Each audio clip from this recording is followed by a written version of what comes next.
Un match, ça dure 95, 96, 97, 98, 99, je sais compter, je sais. Ça a dépassé les 100 au bout d'un moment, c'est quand même fatigant, quoi. Peut-être des prolongations en même temps, il y a la vidéo, mais c'est quand même crevant pour les joueurs. Salut à tous, footeuses et footeux de famille, c'est Thomas. Fin du match entre la Costa Rica et la Serbie, 1-0 pour les Serbes, but de Kolarov de ouf. Alors, il y a le but de Ronaldo, le 3-3, le but contre l'Espagne à 88 minutes, mais il y a Kolarov, il est exceptionnel. Hein. Navas, hop, il regarde, il fait putain, il est beau celui-là aussi. Hein. J'ai vu mon pote du Real en mettre un beau et là j'en prends un pareil. C'est quand même chaud. Les Serbes qui prennent la tête du groupe en attendant le match de Brésil-Suisse de ce soir, où on se retrouvera évidemment pour le débrief.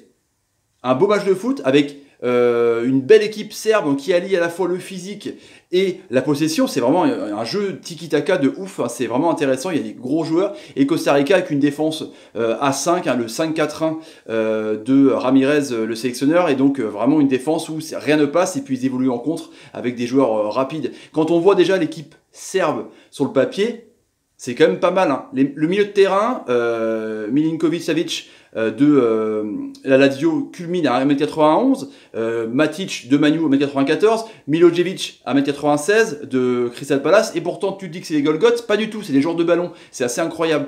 Tadic pareil devant, c'est un peu plus petit, mais Southampton, Fulham, Mitrovic, c'est quand même des gros joueurs, même Jajic hein, qui joue au Torino, enfin c'est quand même une belle équipe, et puis Kolarov évidemment qui joue à l'AS Roma, qui a joué à City, mais tu dis quand même c'est une équipe costaud, à la fois en défense, c'est quand même, ça défend en bloc assez dur sur l'homme, les mecs n'ont pas le temps de se retourner, qu'il y a déjà un mec à 1 mètre, et à chaque fois que le mec il va reprendre son poste parce qu'il a fait son pressing, il y a un deuxième vague qui arrive, c'est assez incroyable. Et puis Costa Rica, c'est des joueurs, comme je vous dis, assez physiques derrière. Acosta, Duarte, Gonzalez, c'est vraiment donc derrière le portier, devant le portier Keylor Navas, et puis devant c'est Venegas, Urena.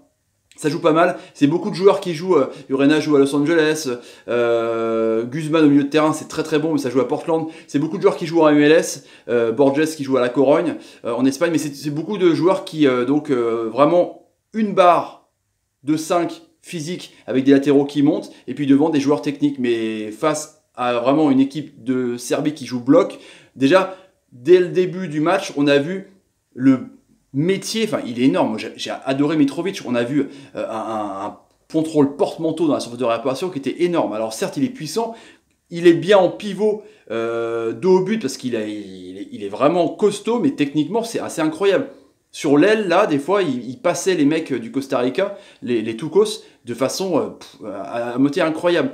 Donc il y a eu un corner de Jajic et une tête de Mitrovic, où il y a un défenseur du Costa Rica qui a défendu au dernier moment sur sa ligne, c'était assez incroyable. Après, les Costariciens ont commencé à sortir un petit peu, avec donc Urena sur le côté, là, Urena, qui a dribblé Kolarov, et qui a voulu continuer à passer, mais du coup le gardien Stojkovic a bien bouché l'angle. Il est bon aussi Stojkovic, franchement c'est une équipe serbe assez costaud, j'ai hâte de voir le Brésil-Serbie en tout cas. Après il y a eu un centre de Duarte, une belle tête de Gonzalez, mais facile pour le gardien. Donc dès qu'ils sortaient, on va dire, les Tukos, c'était pas dangereux quoi, parce que ils essayaient de passer de façon dans l'axe, pas assez de façon latérale, contre une défense regroupée. Quand ils jouaient bloc bas, quand l'autre attaquait de la Serbie, c'est compliqué. Et puis dès que la Serbie avait le pied sur le ballon, alors là, ils voyaient plus rien parce que c'est incroyable, ils ont des joueurs techniques de ouf quoi. Après, il y a eu, vu que c'était vraiment en bloc, les Serbes ont commencé à passer le milieu de terrain des Costariciens. Du coup, eh ben, ils ont réussi à avoir des face-à-face avec Navas. Navas a été bon, et du coup, il y a un beau duel entre Milinkovic-Savic et Navas, mais il arrive bien à boxer le ballon. C'est assez intéressant, franchement, Navas, qui est bon, hein, c'est un gardien sous-côté du Real Madrid, mais il était vraiment assez énorme en tout cas. Mais la première mi-temps, la possession de balle, c'est équilibré, il y avait 60-40 à la mi-temps, mais c'est un peu équilibré parce que alors, en fin de match, ça a été un peu l'inverse où le Costa Rica a essayé de jouer justement pour égaliser et ils étaient peinards en train d'attendre. En tout cas, première mi-temps, ils n'ont pas trouvé les solutions. Je vous dis, il y a eu ce duel Milinkovic-Savic et Navas où ça aurait pu faire un 0, mais du coup, ils sont vraiment bloqués à la défense à 5. Après, Ça a démarré pareil, deuxième mi-temps, quand on voit les stats sont un peu équilibrés, il y a 10 tirs de part et d'autre, 3 tirs cadrés seulement, donc ça tirait un peu des fois dans les étoiles, où des fois il y avait souvent des hors-jeux, c'est dommage, là il y a eu une retournée acrobatique assez incroyable, mais malheureusement il y avait hors-jeu, non il n'y avait pas hors-jeu justement, mais bon on n'était pas dedans, Navas l'avait capté, mais on voit que voilà c'est 450 passes, presque 470 pour la Serbie, à peine 350 pour le Costa Rica, donc on voit vraiment que ils avaient le ballon et le Costa Rica avait aussi le ballon, mais c'est ça, elle est un peu faussée parce que Costa Rica a tellement les joué bas qu'à 5, forcément, tu te fais des passes latérales. En tout cas, il y a eu un bel 1-2 entre Mitrovic et Tadic. Tadic est vraiment très très bon, l'ailier de Southampton, mais voilà, la défense a veillé au grain, en tout cas, c'était assez intéressant. Il tire encore, mais la défense, à chaque fois qu'ils tiraient, c'était contré. Ils ont fait énormément de tirs contrés, quoi, mais pas de tirs cadrés, parce qu'il y a toujours une espèce de mur rouge devant, c'était assez incroyable.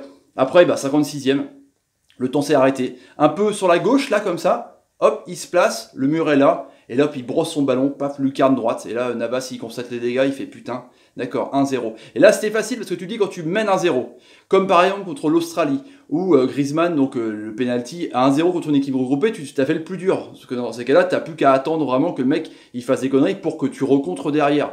Mais avec la rentrée de Bolanos, qui joue à Saprissa au Chili, Deportivo Saprissa, et du coup c'était un peu mieux parce qu'il a amené un peu plus d'allant, il allait sur l'aile, il allait sur la droite, il allait un peu partout, lui qui a joué à Al Rafa aussi, et du coup il allait dans l'axe, il réclamait le ballon, du coup ça écartait un petit peu mieux, ce qui régulait vraiment le jeu. Il y avait vraiment un patron, parce que Borges, Guzman, c'était bien, mais il n'y avait pas vraiment de meneur de jeu pour apporter un peu de punch et de solution devant, quoi. Donc Bolanos a vraiment été très très bien.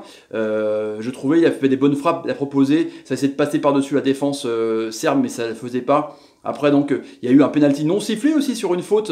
Je comprends pas pourquoi elle n'a pas été sifflée. C'est là où le mec il est déséquilibré en pivot, Mitrovic là, tac, il fait un peu action de jeu pour se mettre latéralement en pivot pour tirer, et il est fauché.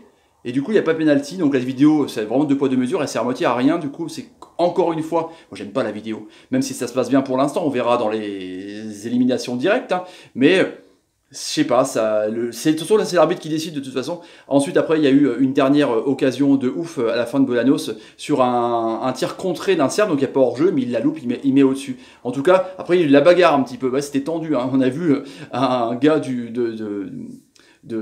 Costa Rica prendre le ballon, alors que, je sais pas, c'était bizarre. Et le Serbe, il s'est vénère. Le mec, il mène 1-0. Ils sont menés 1-0, mais il prend le ballon pour garder un peu de temps. Enfin, j'ai pas compris, donc c'est un peu, il y a un peu d'échauffourée. Après, il y a eu un doute sur un carton rouge et une main dans le visage d'un défenseur entre Serbe et Costa Rica. Ça s'est fini globalement comme ça. C'est pas immérité pour la Serbie. Parce qu'ils ont quand même eu la possession, ils ont eu les occasions les plus franches, mais sur les contres qu'ils ont effectués, en tout cas le Costa Rica, ils n'ont pas bien concrétisé. La Serbie a aussi eu un contre à la fin où il y avait 3 joueurs d'un côté, un joueur à gauche qui voulait fixer, et par il a complètement cuté en essayant de lober Navas, c'était n'importe quoi. Voilà les amis pour le débrief entre le Costa Rica et la Serbie. Si vous avez envie de vous abonner à la chaîne pour me soutenir, tapez sur ma ganache, partagez la vidéo, c'est comme ça, c'est le nerf de la guerre sur YouTube. Mettez des commentaires sur ce que vous pensez de ce match et cette belle équipe de Serbie. Franchement, c'est assez intéressant. J'ai hâte de voir le Brésil-Serbie encore une fois. Et mettez des pouces, quand, par exemple, quand, je sais pas, quand Matic voit une bonne passe et quand Mitrovic fait un contrôle porte-manteau de ouf, et il fait merci, Matic, c'est cool. Allez, salut les amis, salut, à plus tard. Il y a l'Allemagne là. Ciao, ciao, ciao, salut, salut, salut. La Serbie, c'est vraiment pas mal, hein. C'est vraiment pas mal, franchement.